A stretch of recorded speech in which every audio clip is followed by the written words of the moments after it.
तो नानक साहिब जी ने देखा वहाँ जिनको भगवान की तड़फ थी, आंखों में आंसू भर के कहते फाई सूरत मुल्क की देश, ए ठगवाड़ा ठगी तेज, खरा सियाणा बहुता भार, ये धानक रूप रहा करता है। अब आपको थोड़ा शब्द सुनाते पूरा का पूरा। एक स्वान दुई स्वानी, एक मन रूपी कुत्ता और इच्छा और तृष्णा आशा रूपी ये कुतिया। एक स्वान दुई स्वानी, नाल बलके भोकाई सदा बियाल। ये है पृष्ठ नंबर 24 है गुरु ग्रंथ साहिब का। गुरु ग्रंथ साहिब के 24 नंबर पृष्ठ पर ये शब्द अंकित है जो दास ने एक पुस्तक से लिखा हुआ है। एक स्वान दुई स्वानी, नाल बलके भौकाई सदा बियाल, और कूड़ छुरा मुठा मुर्दार, ये धानक रूप रहा करता है। मैं पत की पेंद न करने की कार, वो बिगड़ रूप रहा बिकराल, तेरा एक नाम तारे संसार, मैं एहो आस एहो आधार। तेरा एक सतनाम और वो सार नाम कहते हो सारे संसार ने पार कर दे। तेरा एक नाम तारे संसार, मैं एही आस एही आधार। मुख निंदा आखा दिन रात, पर घर जो ही नीच मनात। काम क्रोध तन वसे चंडाल, ये धानक रूप रहा करता है। फाई सूरत मुल्क की वेश, ओए होए कहते इसकी मोहनी सूरत है। और मुल्क की वेश, जिस क्षेत्र में जाता उसा वेशभूषा बना लेता है ये। फाई सूरत मुल्क की वेश, ए ठगवाड़ा ठगी देश, ये खरा सियाणा बहुता भार, ये धानक रूप रहा करतार। नानक साहिब जी वहाँ कह रहे ये धानक रूप रहा करतार। देखो लोगो धानक रूप रहा करतार, यो बैठा भगवान धानक दुल्हे के रूप में। अपने आत्मा कबीर साहब कहते हैं जो देखेगा धाम को, उस सतलोक ने देख लेगा मेरे ने, सो जानत है मुझ, और कह रामानंद तुझे कहूँ सुन गायत्री गुज। अब गरीबदास जी ने बताया है कि जब रामानंद जी से परमात्मा की गोष्ठी हुई थी तो उनको भी, रामानंद जी को भी ऐसे ले गए स्वामी रामानंद जी का, और वहाँ से वापस छोड़ा था। तो अब जो प्रसंग चल रहा है वो दिखाते हैं आपको धानक रूप रहा करता है। फिर है 721 पृष्ठ पर गुरु ग्रंथ साहिब से हमने शब्द नोट किया है। एक अर्ज गुप्तम पेश तो दर कून करतार, हक्का कबीर करीम तू बेऐब परवरदिगार। हक्का कबीर और सत कबीर, करीम यानी दयालु, बेऐब परवरदिगार निर्विकार परमात्मा। और 731 पृष्ठ पे कहा है कि अंधला नीच जात परदेसी, खिन आवे तिल जावे, और ताकी संगत नानक रेंदा, और क्यों कर मुंडा पावे। कहते नीच जात परदेसी मेरा, खिल आवे तिल जावे, यानी एक सेकंड में तो यूँ सतलोक में, दूसरी सेकंड के भी कुछ अंश में यूँ यहाँ पर बैठा दिखे। मैं इसका कैसे भेद पाऊँ इसे सर्वशक्तिमान का। अंधला नीच जात परदेसी मेरा, परदेसी खिन आवे तिल जावे, और ताकि संगत नानक रहंदा, कैसे मोंडा पावे। एंड इसके एंड को कैसे ढूंढाऊं मैं, इसके अंत को। ये तो अमित ओजा है, अमित इसकी पावर है। अब कैसा है परमात्मा ये भी दिखाते हैं आपको। 1257 पृष्ठ है गुरु ग्रंथ साहिब का, उससे हमने नोट कर रखा शब्द। और राग मल्हार महला पहला नानक साहिब जी की वाणी है। वो क्या बोल रहे हैं कि बागे कपड़ बोले बैन, और लंबा नक काले तेरे नैन, और कबहू साहिब देखा बहन। इन्होंने तुमने भगवान देखा कदे। बागे कपड़ यानी सफ़ेद कपड़े, और बड़ी प्यारी प्यारी बोली बोलता है, और लंबा नक और काले तेरे नैन। बता फिर भगवान निराकार क्यों करवाया? किसी ने पूछ ले भगवान निराकार, और हमारे सदगुरु बताओ मनुष्य सदृश से साकार है।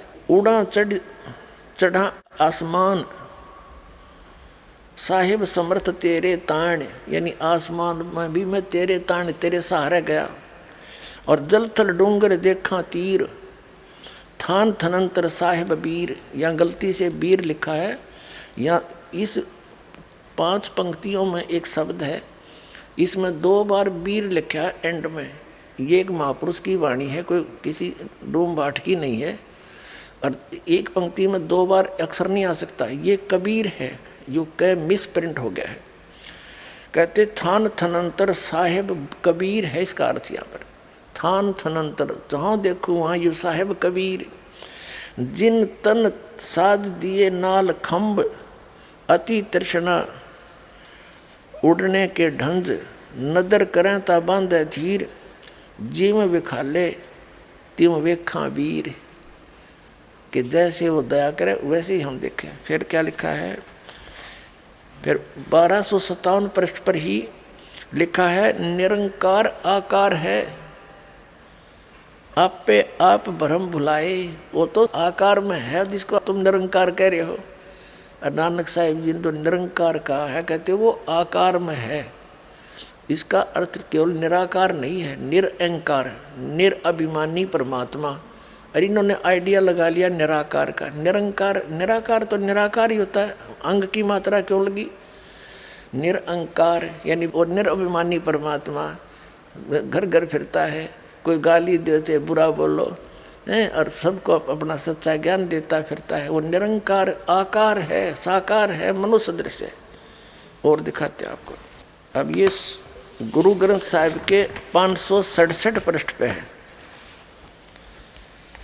इस पे लिखा है, वड्डा साहिब है आप अलख अपार।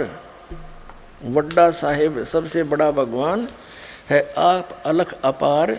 तेरे बंके लोयन दंत रिसाल। तेरे बंके लोयन, लोयन माने आँख, लोचन।